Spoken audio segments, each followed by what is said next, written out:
It's Tuesday, June 20th, and this is now on HNN. Full court press effort to get equipment on scene as quickly as we can. Rescue teams are racing against the clock to find a missing submersible. I'm Roxana Saberi in Boston with a desperate search to rescue 5 people from a remote area of the Atlantic Ocean. The wave of Republican criticism is pouring in following the plea deal struck with President Biden's son Hunter. I'm Skyler Henry in Washington, breaking down the charges in this federal investigation. The lawsuit against the military over the Red Hill tainted water crisis has grown significantly. These stories, plus an effort to manage air tours over some of Hawaii's national parks. Details coming up on This Is Now.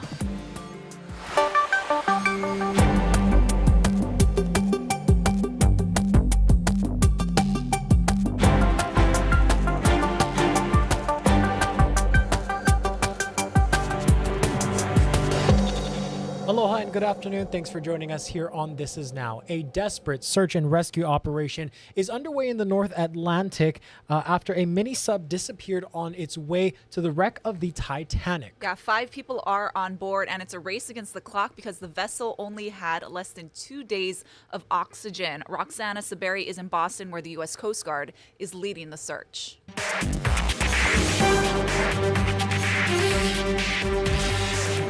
This is a photo of the submersible hours before it went missing Sunday with 5 people on board. This is a very complex search, and the unified team is working around the clock to bring all available assets and expertise to bear as quickly as possible. The sub is owned by the company OceanGate. It runs tourist expeditions to the Titanic about 13,000 feet deep. The Coast Guard says the submersible lost contact about an hour and 45 minutes into its dive. The fact that they lost the signal 2/3 of the way down to the floor, that's really bad. Last summer, OceanGate hosted CBS Sunday Morning correspondent David Pogue. My dive to the Titanic only lasted 37 feet down, and then it had a mechanical problem and had to be hoisted back onto the ship. This entire industry, this adventure travel industry, is dangerous. Among those missing, British billionaire Hamish Harding. He always wants to go for the next thing that hasn't been done before. The expedition began with an estimated 96 hours of oxygen on board, meaning there's enough to last until Thursday morning.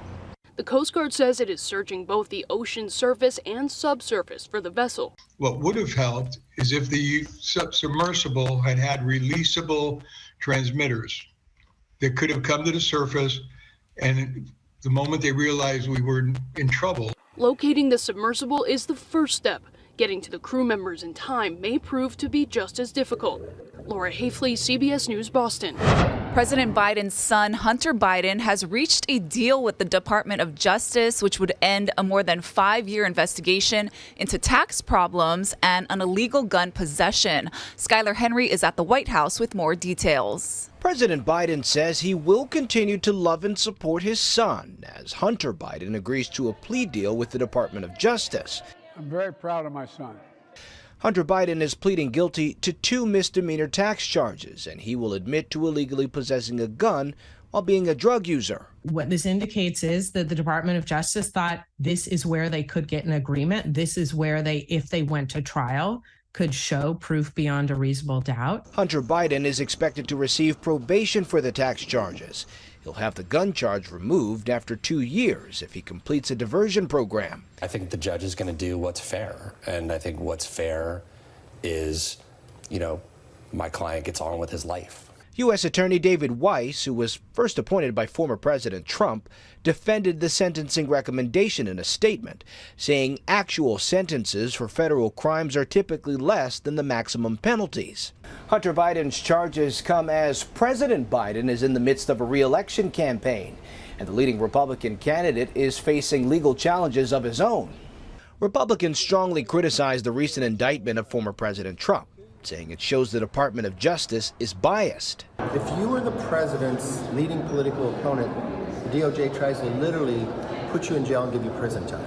If you are the president's son, you get a sweetheart deal. Trump himself called Biden's plea deal nothing more than a traffic ticket. Others say he's comparing apples to oranges. Skyler Henry, CBS News, the White House. The lawsuit against the military over the jet fuel tainted water is growing significantly. Lawyers tell us they are adding another 1,000 claimants. Earlier this month, 187 plaintiffs were added to the case, doubling the number of pending federal court claims. We've reached out to the Department of Justice for comment. Lawyers tell us 67% of their clients are still experiencing health problems due to the contamination from Red Hill. Meanwhile, one of the Navy leaders at the center of the Red Hill controversy has been tapped to become the Chief of Naval Operations. Admiral Samuel Paparo is currently the commander of the U.S. Pacific Fleet, but has been recommended for the new position by Defense Secretary Lloyd Austin. Plaintiffs who are suing the government over the Red Hill spill say they wanted to depose Paparo about what he knew about the incident. But the Navy is fighting that with a motion to quash his testimony set for June 21st. We have a new image coming into our newsroom of a crash involving two vehicles on Hawaii Island. It happened at around 6:30 this morning on Daniel K. Inoue Highway near mile marker 26 and Mauna Kea Access Road. We're hearing two men and a woman were transported to the hospital. The crash closed a portion of the highway for a few hours as police investigated, but it has since reopened. We've reached out to officials for more information, and we'll keep you updated. The 17-year-old shot in Maili over the weekend remains in critical condition at last check. 17-year-old Richiana de Guzman is on life support after being shot in the head while out on a walk with her boyfriend near the intersection of Maliona and Kulaupuni streets. So far, no arrests have been made in the case. Tonight, loved ones are planning a candlelight vigil. They'll gather from 5 to 7 p.m. at Nanakuli Beach Park. We'll have live reports on later editions of Hawaii News Now. 19-year-old Kagan Huddy Esperanza entered a not guilty plea yesterday to 2 counts of privacy violation. He's accused of taking a photo of a student with severe disabilities using the bathroom at Campbell High School and then posting it onto social media. The incident happened on April 17th, but it did not come to light until last month when the victim's mother shared her anger and frustration on her Facebook page. Esperanza has since posted $25,000 bond and is scheduled to be back in court in August. Hawaii's local beef industry recently saw a huge investment by an Idaho billionaire, and it could have a ripple effect on Hawaii's food chain. HNN Investigates' Daryl Huff filed this special report. When Frank Vandersloot bought this processing plant and another one on Oahu, he was hailed as a potential savior of the meat industry in Hawaii. But his business practices have caused conflict between major players in the industry, including Parker Ranch.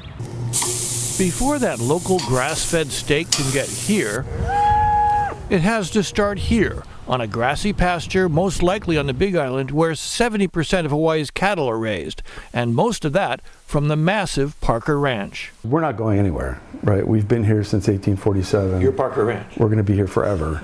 But one Parker Ranch product won't be here forever. It's premium beef brand Paniolo Cattle Company, which Parker invested years and millions to develop and market, will no longer be on the shelves of Safeway stores after July 5th.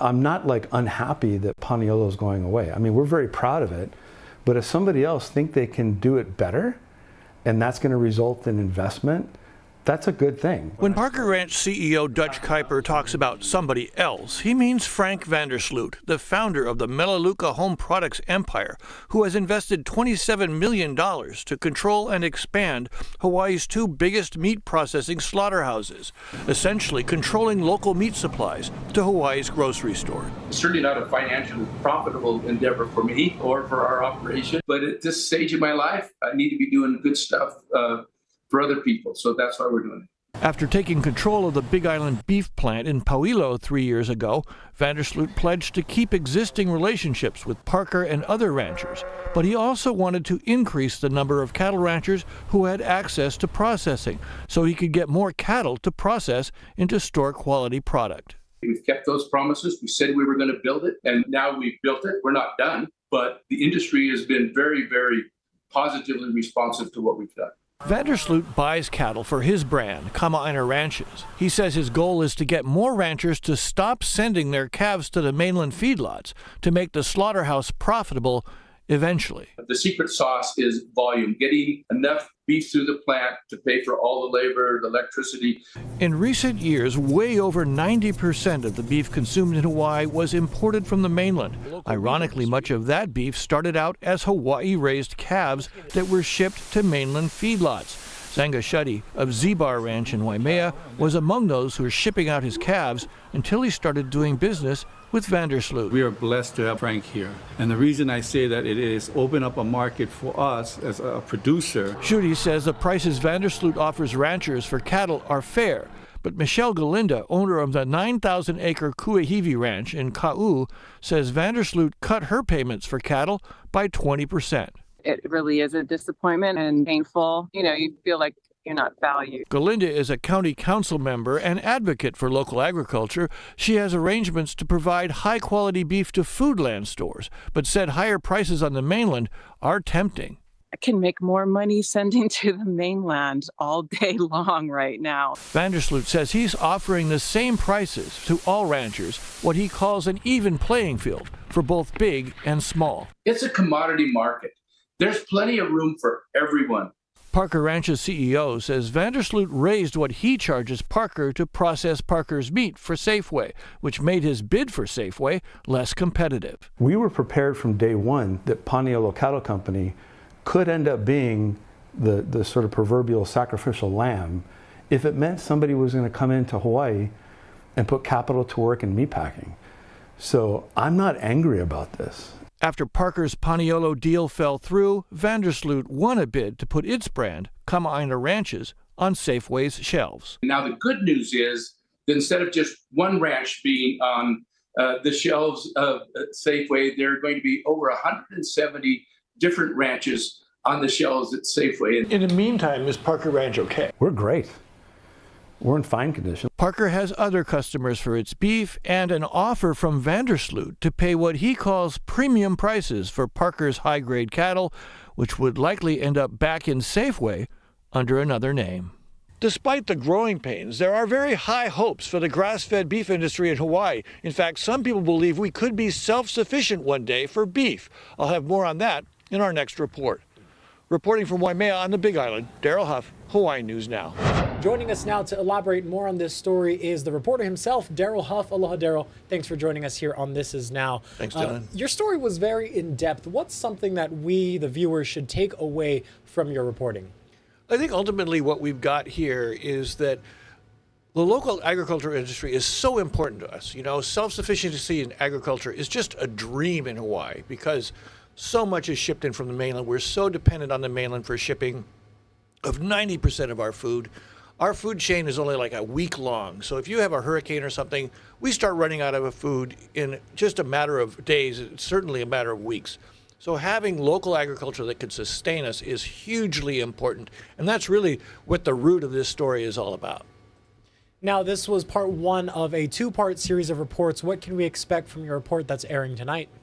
Well, again, now this is moving forward. How much potential is there in the local beef industry? And what I was surprised to learn was that it's literally cheaper to raise beef here than it is at a mainland feedlot, where they're having to feed them grain for the most part that gets the cows fatter, faster, so they can be slaughtered more quickly, and the meat is well marbled and so on.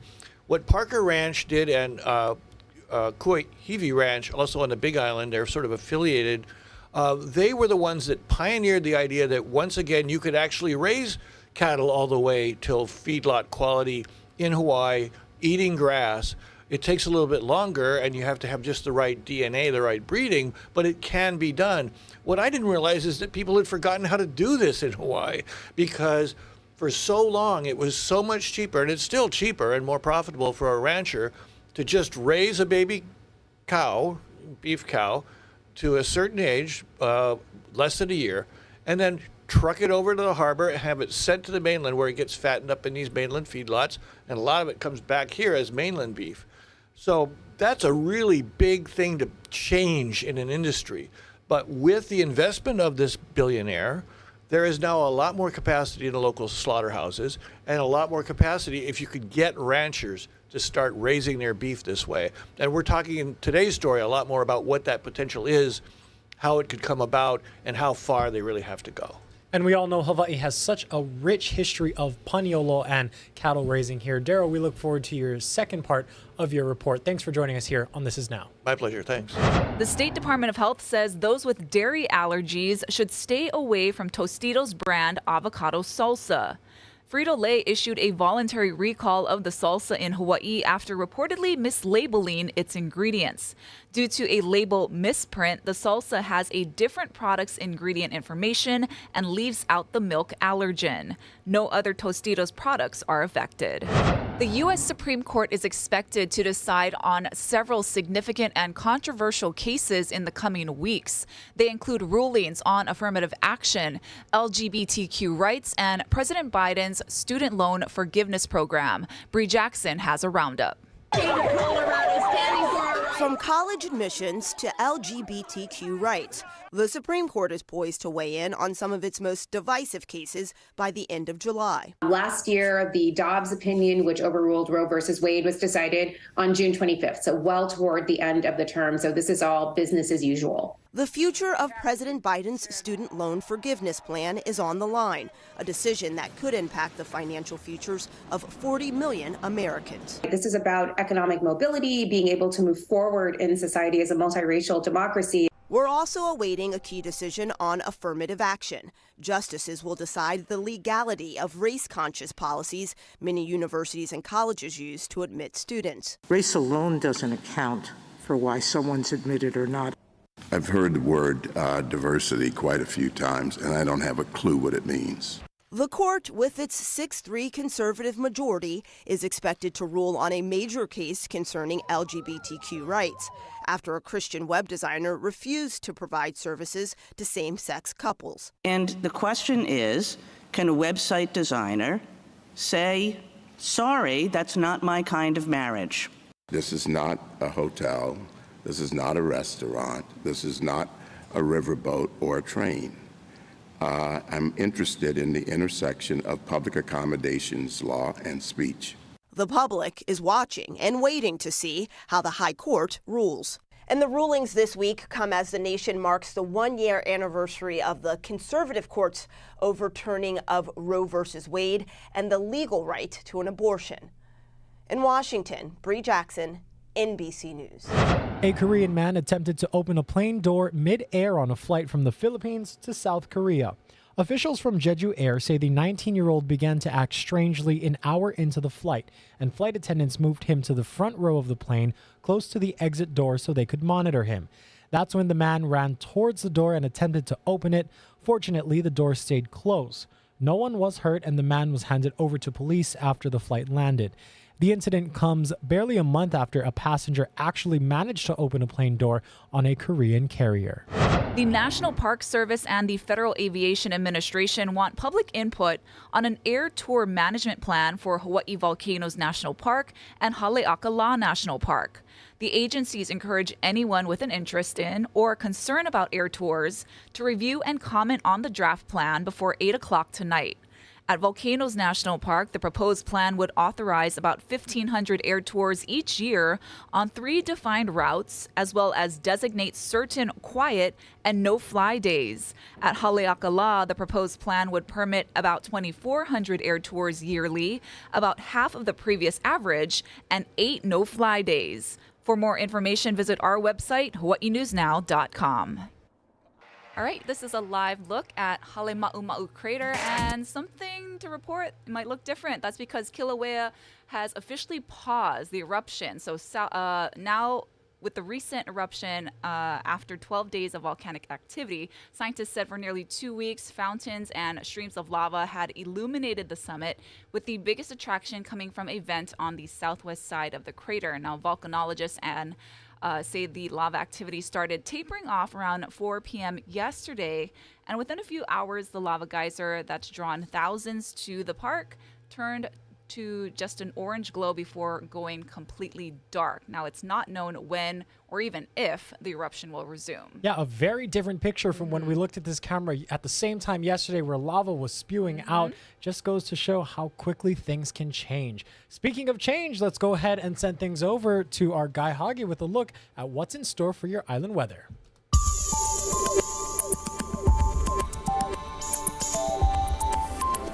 We're not expecting a lot of rain anytime soon. Granted, there will be some passing showers when those trade winds pick up speed by tomorrow, but they'll be just that. They won't sit in any one particular area. They'll be moving through rather quickly. That limits the rainfall buildups. And today we'll likely see this, some afternoon cloud buildups out towards the Eva Plain, maybe even some spinners. But the winds should be a light trade wind that should limit that cloud buildup to some extent. But still, there is a chance for some spotty showers late in the day. And then tomorrow, the start of summer, tomorrow's the first official day of summer, those trade winds start to pick up speed. And they'll be stepping on the gas for several days after that, not really a let up in sight. So that means humidity levels will be comfortable, maybe on the low side. Air quality should be pretty good. But keep in mind also, we're going to see even windier conditions pick up between Sunday and Monday. And with the winds running this strong, with this little rain, with the low humidity levels, the brush fire threat actually could be raised. So we'll keep an eye on that too. Thank you so much, Guy. Time to check out some news from the feeds. Now, there was an unusual sight in a Texas neighborhood recently when they were invaded by a herd of goats. Jobin Paniker has the story. No sign at the door can really cover it all. It gets a little wild around here every now and then. Here in a New McKinney neighborhood. Yeah, we've been here for 4 years. There was no stopping them. A group that took the farm in Irwin Farms too seriously. We woke up and I said, Marlon, you won't believe what happened on the cove this morning. Nobody would believe it. 40 goats on my lawn. Until they saw it from multiple house cameras that caught it. It was late Saturday, early Sunday. They were coming down the road right there, just really slowly and just kind of chilled out right here. 40 goats broke from the herd that was grazing at a nearby development. Normally tasked with eating down the vegetation, helping with fire season, instead took a stroll through this neighborhood. I think they ate a little bit from everybody's yard all the way around the circle here. In fact, one of the guys was just on two legs eating my tree. It was pretty wild. Naturally, a few yards were picked clean, including Garrett Pearsall's bushes. It actually did us a favor because we were going to pull them probably this weekend or next anyways. Take the next right onto Lake Forest Drive. We tried looking for the herd. We're told they're all back together. You would think 500 ghosts would be easy to find, but it's not. The firm that employs the goats did not want to be a part of this story. They took care of things very quickly. I think they got his flowers replaced within maybe a couple hours. Most everything we're told has been replaced, including normalcy here in this McKinney neighborhood. The grass is greener on the other side, over here. What a sight to see. I mean, I wouldn't be mad if I opened my front door and saw goats everywhere. What if they were eating your pool kenny? Okay, then that's an issue we have to talk about there. We're going to stick with the animal news to end today's show. Take a look at this adorable sight here. Oh my goodness. An orange-colored monkey. Baby monkey is now on display at a zoo in Yokohama, southwest of Tokyo. The long-tailed species is called Francois leaf monkey. The baby was born at Zourasia in May. Visitors said they were surprised at how different the color was from the parent. The baby will feed on its mother's milk until about 3 months old and then start eating leaves. And the color of its hair is expected to change to black in about a year. So cute. Super cute. What you got, Ash? Let's check these guys out. So these may be the cutest vampires you've ever seen. These are vampire deer. So 4 of them, just 3 weeks old, are being cared for at the Whipsnade Zoo in the UK. Now, the species is called vampire because it has a set of sharp fangs, and the babies, all females, measured less than 5 inches at birth. They weighed about 14 ounces. That's the same size or same weight as a can of soda. I'm realizing how many adorable animals we have in today's show. And it's just makes you feel good. Yeah. Thank you all so much for tuning in to This Is Now. Be sure to catch Ashley back here at 4 o'clock.